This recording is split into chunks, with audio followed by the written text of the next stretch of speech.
Hello friends! Today I'm going to be talking about commonplace journaling. So about a year ago, just over a year ago I think, I shared a look inside my commonplace journal that I've been using for a long time.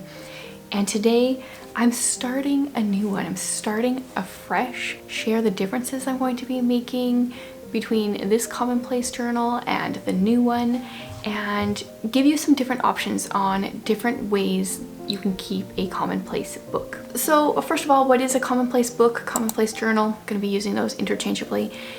I view it personally just as a place to store mostly book quotes. Sometimes if I'm in a class or listening to a podcast or watching something and I want to take notes on that, I will put that in my commonplace book. But for the most part, for me, as someone that reads a lot, it is just a place for me to store my favorite book quotes that I come across. I know some people also use their commonplace book to write down different ideas that they have. I don't use it for that. I have other notebooks for all sorts of ideas. I personally keep these for things that are like not my ideas, things that I'm taking from others, wisdom I'm gleaning from them. So that's personally how I use them, but there's so many different ways you can use them. And if you're like, why should I keep a commonplace journal? I personally have a number of different reasons. I think that everyone could benefit from one, even if you use it slightly differently than I do. I'm not saying the way I use it is the best way, but I think it's the best way for me in this season. But I love it because I like to use book quotes when I'm sending pen pal letters sometimes, or when I'm making desktop backgrounds. Sometimes I will create new ones each month and I'll pull out like a quote from a book that seems applicable for the season. Or sometimes I like to use quotes on my letterboard downstairs. There's tons of different reasons. You could just flip back and reread them for some inspiration, motivation, depending what you're keeping track of. So there are different kinds of commonplace books. The one that I shared previously is kind of just a dump. It is organized based on date. I started on the first page and just kept going. Nothing else is organized other than that. In my previous video, I share a flip through of what I had at the time in here, give you an idea of how I'm using it. Super simple. This is the most basic way, but I'm making a change for my new one. A lot of people keep their commonplace journals organized the way that I'm going to be doing here, and I wanted to give it a try. I don't know which way is going to be better, but I'm going to give them both a try and we'll see. So I'm once again using a super basic composition notebook. I get these from the Dollarama here in Canada. This one looked like this, but I recovered it because that's a little bright and vibrant for me. I will probably recover the back as well. And then I added some washi tape and a cute little sticker of a girl just to make it a little bit more personalized. So like I said, there is different kinds. This is just a catch-all. This is a catch-all of all the information that I'm learning and want to keep track of, including book quotes. What I'm going to be keeping track of here is going to be much more organized. So what a lot of people do with their commonplace journals is they will keep things separated by subject or topic, and that's what I'm going to try out here. Previously, this way has always stumped me because I'm like, well, how do you know when you start your book what you all want to, like all the different themes that you want to be writing down? What if you come across a quote and it's about snow?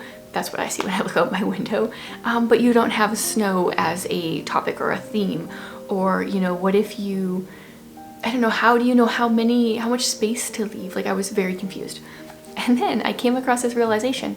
I can just make a list of the topics and themes that are of interest to me, that I find myself gravitating towards. So I went through my old commonplace journal, I will probably still be using this in some way as I start a new one as well.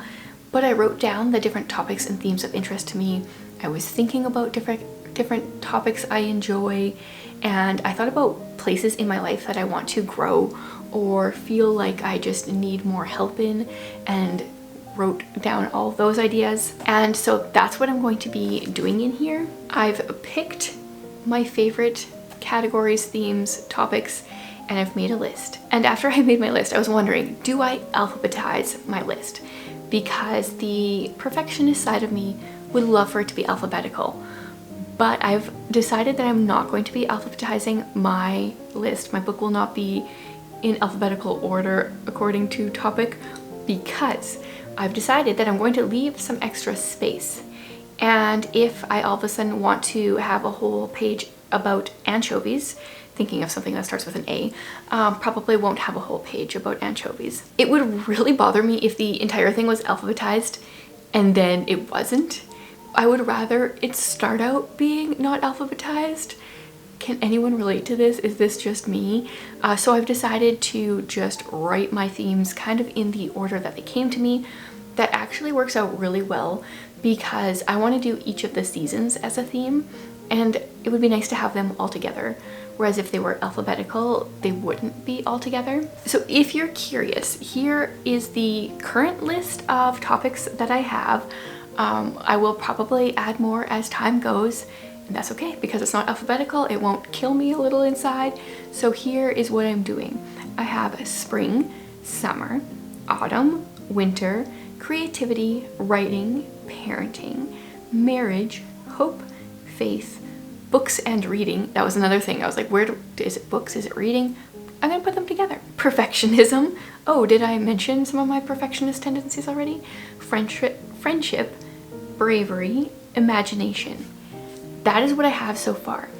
If you like these topics and themes and you can think of some other ones for me, leave them in the comments. I would love to add more themes to my book, but at the moment this is all I could think of. Actually, that just made me think, why don't we pause here for a second? I have been using ChatGPT on and off since it kind of started being a thing, but I never use it to its fullest potential. I never think to use it, but I've been reading We Solve Murders by Richard Osman, which is a murder mystery book, but there is a bad guy in there that uses ChatGPT to rewrite all his stuff in the style of an English gentleman. And so now I've got ChatGPT on my mind.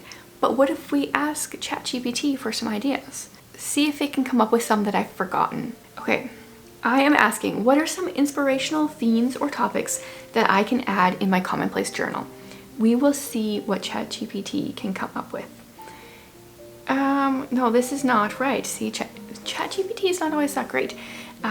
These are thinking about different things you can write down, like personal growth, gratitude, wisdom, and quotes. No, that's not what I want. Well, there's some ideas here. Nature. I didn't have one on nature, did I? Okay, I'm gonna write down nature. Kindness. I have friendship, bravery, hope, faith. I don't have kindness. Kindness is another good one. So it kind of gave me the answer I wanted and kind of not. Purpose and passion. I actually do like those. And then community. I have friendship. Community and friendship, should those be together? Purpose, passion, community. Okay, see, this is helping me out. So I have a list here now of the topics that I'm aware of that I'm going to be adding in. What I am going to be doing in order to organize this is, first of all, start by numbering all my pages. So every page is going to have a number, and very traditional bullet style-esque, I am going to have a table of contents right in the beginning so I can write down what each of my topics are and the page that they are going to be on.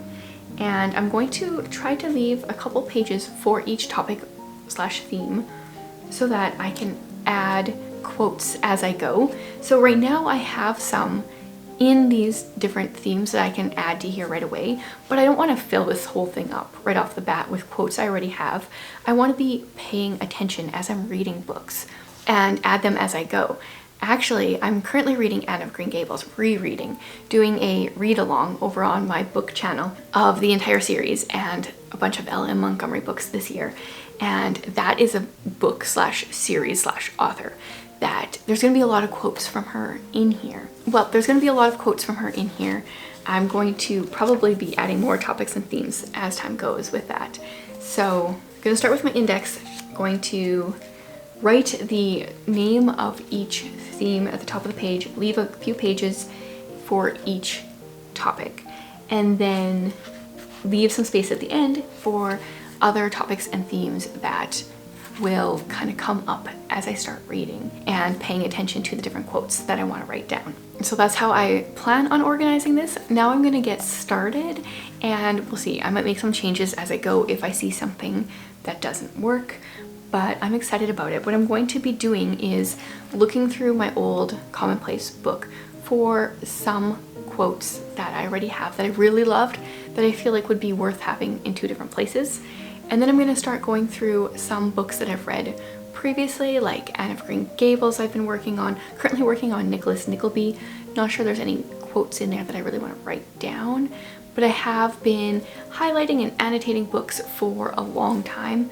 I have a lot of quotes I can add in, and then I'm just going to pay attention in my everyday life as I come across more quotes and things that I feel like would be perfect for in here. So let's get started.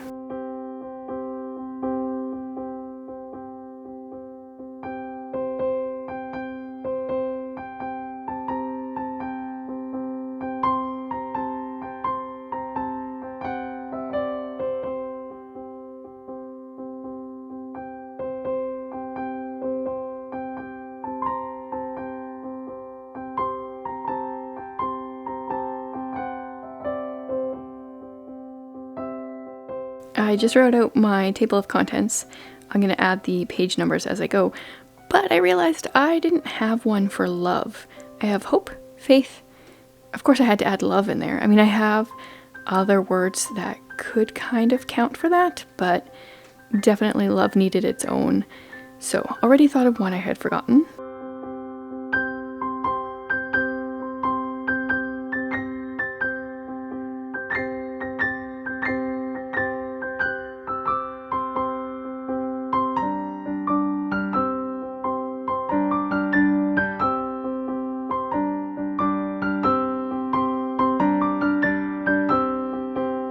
Also just want to mention I bought this pen and highlighters as a set right after Christmas and I love them.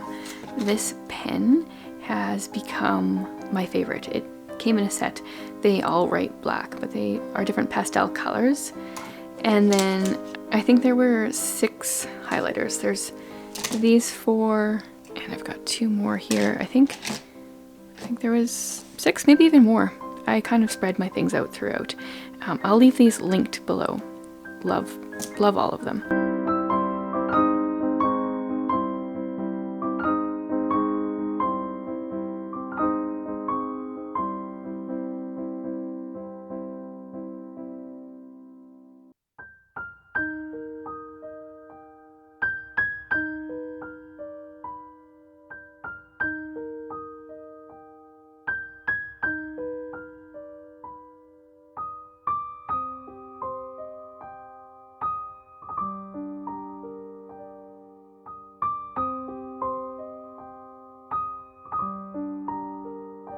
Of course, I had to start things out with one of the ultimate Anne quotes.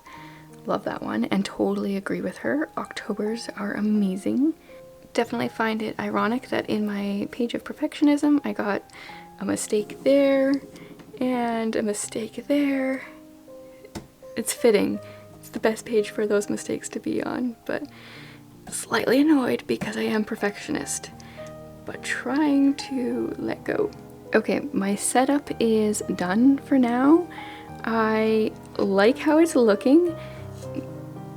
Now it's just a matter of actually using it, looking for quotes in these different themes. Some of them I have already filled in, but for the most part I want to kind of just fill it in as I go. I want to be looking for quotes in the books that I'm currently reading that will fill in with my different topics. If you guys keep a Commonplace journal at all, I would love to hear how you set it up. What kind of quotes do you like to put in? Where do you find them? Let me know all the details. Thanks for joining me today.